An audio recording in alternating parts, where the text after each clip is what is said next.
আমার যে সমস্ত ভাই বোনেরা দ্বাদশ শ্রেণীতে পড়ো আর যাদের রাষ্ট্রবিজ্ঞান সাবজেক্টটি রয়েছে তাদের প্রত্যেকের জন্য আজকের এই ভিডিওটা অত্যন্ত গুরুত্বপূর্ণ হতে চলেছে।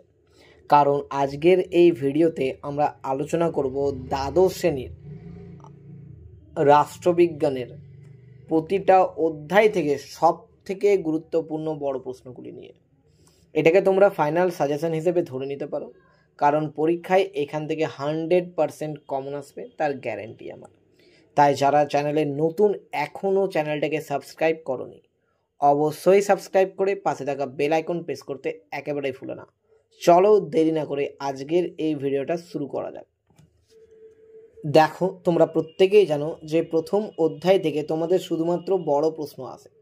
যারা এখনও নিজেদের সিলেবাস, কোশ্চেন প্যাটার্ন আর কিভাবে পরীক্ষায় 80-তে 80 পাবে, কিভাবে পরীক্ষায় প্রশ্ন আসে, কোন জায়গাগুলো বেশি করে পড়তে হবে সেগুলো জানো না, তো তার উপর একটা ভিডিও বানানো আছে, আগে গিয়ে সেই ভিডিওটা দেখে নাও।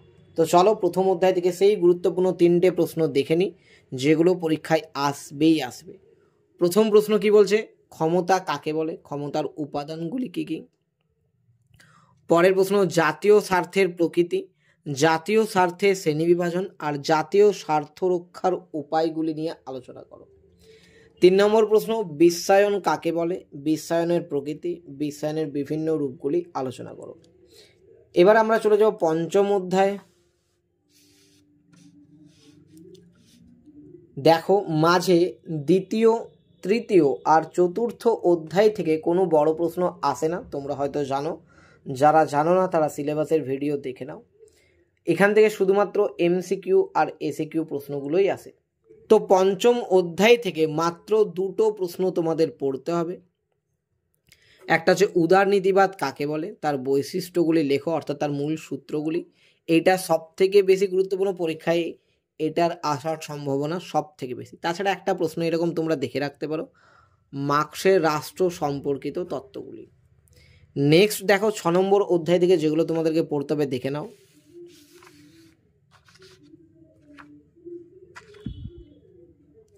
এক্ষেত্রে একটা কথা বলে দিই, 6 নম্বর অধ্যায় থেকে অনেক সময় বড় প্রশ্ন দেয় না, তার জায়গায় এমসিকিউ আর এসিকিউ প্রশ্ন দেয়। অর্থাৎ হয় এমসিকিউ আর এসিকিউ আসবে, আর তা না হলে বড় প্রশ্ন আসবে 6 নম্বর অধ্যায় থেকে। তো কয়েকটা বড় প্রশ্ন আমাদেরকে দেখে রাখতে হবে এখন থেকে, কারণ আমাদের হাতে 1 বছর সময় আছে। তো দেখো, প্রথম যে প্রশ্নটা পড়বে সেটা কি? শাসন বিভাগের কার্যাবলী লেখো। 2 নম্বর, এক কক্ষ ও দ্বিকক্ষের পক্ষে বিপক্ষে যুক্তিটা পড়বে। আরেকটা পড়বে ক্ষমতা স্বতন্ত্রীকরণ নীতির পক্ষে বিপক্ষে যুক্তি। নেক্সট, আইন বিভাগের কার্যাবলী, এটাও দেখে রাখবে।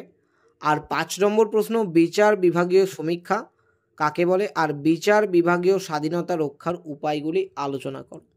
এটা ছিল 6ষ্ঠ অধ্যায়ের প্রশ্ন। এবার আমরা 7ম অধ্যায় দেখে নিই।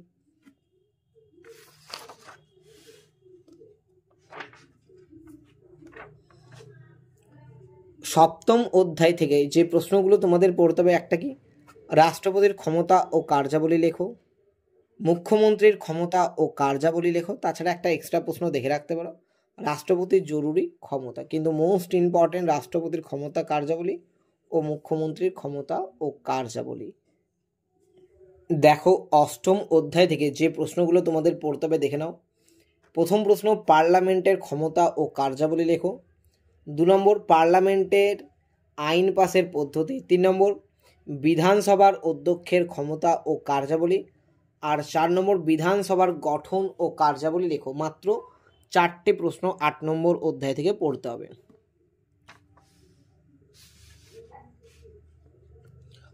9 নম্বর অধ্যায় থেকে তোমাদেরকে মাত্র 4টে প্রশ্ন পড়তে হবে। কী কী দেখে নাও। বিচার ব্যবস্থার বৈশিষ্ট্যগুলি লেখো। 2 নম্বর, সুপ্রিম কোর্টের গঠন ও কার্যাবলী আলোচনা করো। 3 নম্বর, লোক আদালতের গঠন ও কার্যাবলী লেখো। আর 4 নম্বর একটা টিকা পড়বে, ক্রেতা সুরক্ষা আদালত, যার মধ্যে সবথেকে গুরুত্বপূর্ণ হচ্ছে সুপ্রিম কোর্ট।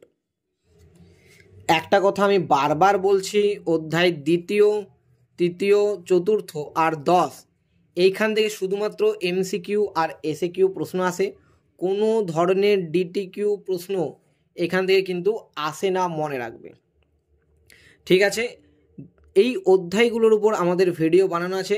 10 নম্বর অধ্যায়ের উপর কমপ্লিট ভিডিও বানানো আছে, 4 নম্বর অধ্যায়ের উপর কমপ্লিট ভিডিও বানানো আছে, তোমরা যারা এখনও সেই ভিডিওগুলো দেখোনি অবশ্যই এই দুটো অধ্যায়ের ভিডিওগুলো দেখে নাও, আশা করছি অনেকটাই হেল্প পাবে।